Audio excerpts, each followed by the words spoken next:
Hello. So today we're going to discuss what we know about the Vikings. We've touched on them a little bit before. If you've done this morning's English lesson, you maybe know a little bit. You're going to make some notes of what you know. You're going to make some notes of what you'd like to know. And you're going to use the internet to do some research. But before we start, just let's have a look at this picture. I wonder, do we think this is an accurate picture of what a Viking longship would look like and what Vikings themselves look like? I mean, at first, to me, that looks pretty much like you'd expect. There they are, standing up on their tiny little boat with their wings on their helmets. Their tiny little shields. I'm not so sure. Maybe over the course of the next few weeks, we'll decide whether we like that picture or not. So what I'd like you to do in your books is in 2 columns, we don't need the last one yet, just write down what you know about the Vikings and what you want to know about the Vikings. Remember, like I always say, nobody invented the Vikings. Please don't write, who invented the Vikings? Nobody invented them.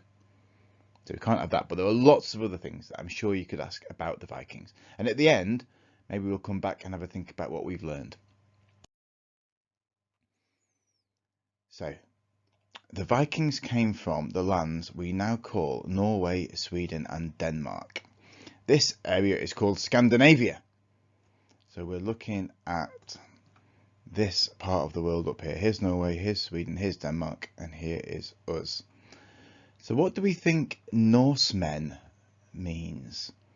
It says the Vikings were Norsemen. That's strange. Have a think. Norsemen just means the men of the north. So obviously they are further north than we are. That's where they came from. So the Vikings were the men of the north. The men who came by boat. This is really important. Fame and wealth were very important to the Norsemen. They could get both by raiding other lands.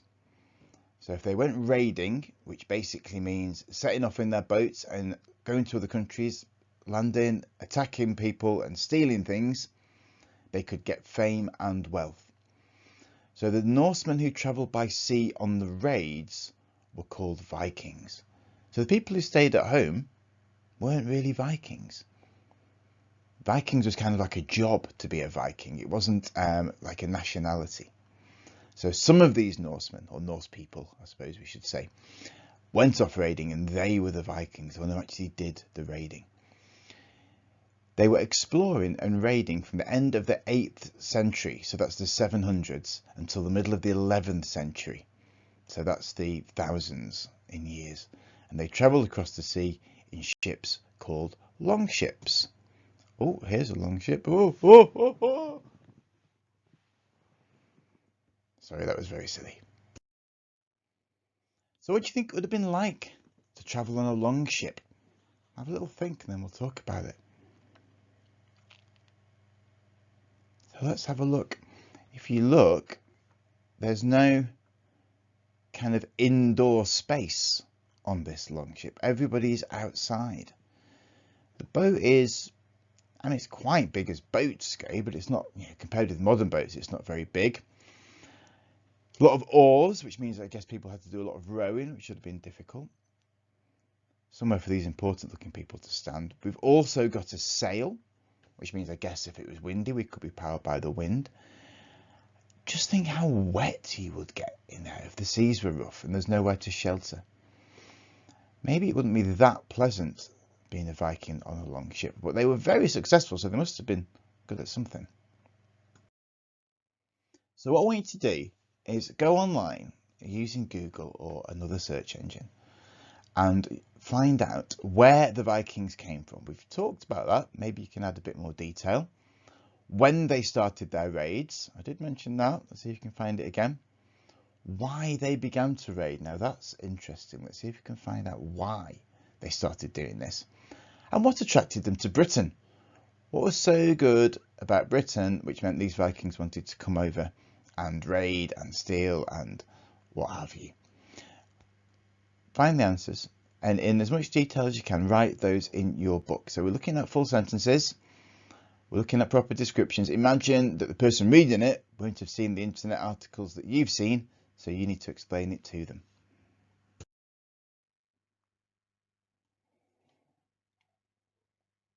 The first Viking raids to Britain, 790 to 850, were short trips to steal treasure and take slaves.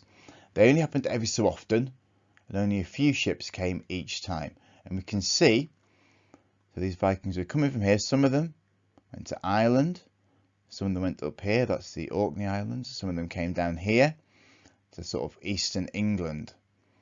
But they would come, do their stuff, and go home again.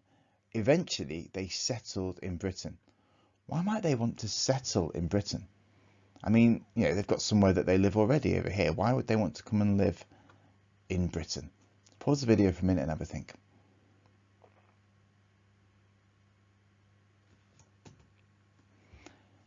Historians think that Britain had a warmer climate. It was a warmer place to live. The weather was better generally, and had fertile land perfect for growing crops. A lot of this coastline where the Vikings lived is very rocky. Maybe wasn't as much flat land. I mean, there's a lot of flat land in Denmark, but there's lots of really good fertile land in Britain, good for growing, good for farming. And at that time, obviously, nowhere near as many people lived here, so there was lots of space. They would have thought, well, what a great place to live. So there's just an enlargement of that map showing these Vikings coming to Ireland, up to the north of Scotland and the Orkney Islands, and down into the east of England down here.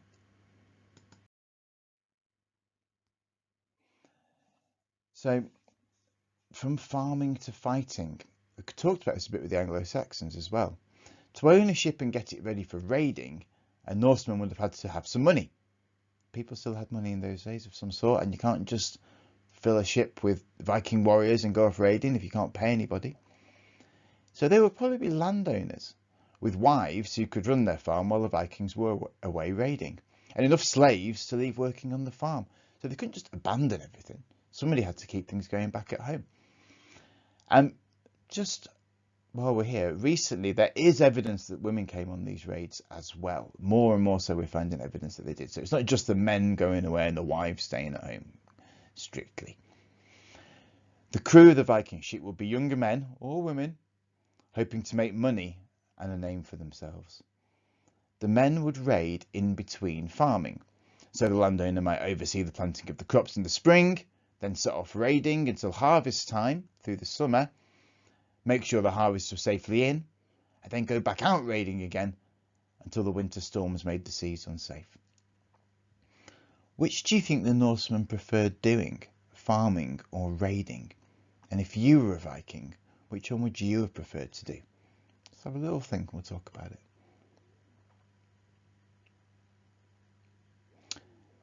It's difficult, isn't it, that question? I don't know if we can really answer it. I mean, farming is certainly safer than raiding. You're not putting yourself in danger on the sea. You're not putting yourself in danger of being killed in a battle. But it is more exciting, and it could make you famous and rich. I think if I was a Viking, I don't know what I'd do if I was a Viking. I mean, I quite like the idea of the raiding bit, but I'm not quite sure I like the idea of the getting killed bit. Maybe a difficult choice, but being famous might be good. Would be a hard choice, I think. So, thinking about what we've talked about, I want you to imagine that you're a Viking who is visiting England. You've come on a raid, you've stolen some stuff from a village, and you're just, hanging around a bit, waiting for the weather to be ready to turn around and go back. I want you to write a letter to your brother, whose name is Ulfkettle, describing England and explaining why he might travel to England too. So let's think about, there's villages that they can raid with treasure. There are, we'll talk another day about the big thing for raiding actually. But we've also got this nice flat, fertile ground. It's warmer. It's a more pleasant place to live. There's lots of space. You could set yourself up a big farm. So think about all those ideas and write a letter to Ulfkettle from you, telling him why he might like to come to England. And if you want, you can invent yourself a Viking name to sign it off at the end. Bye.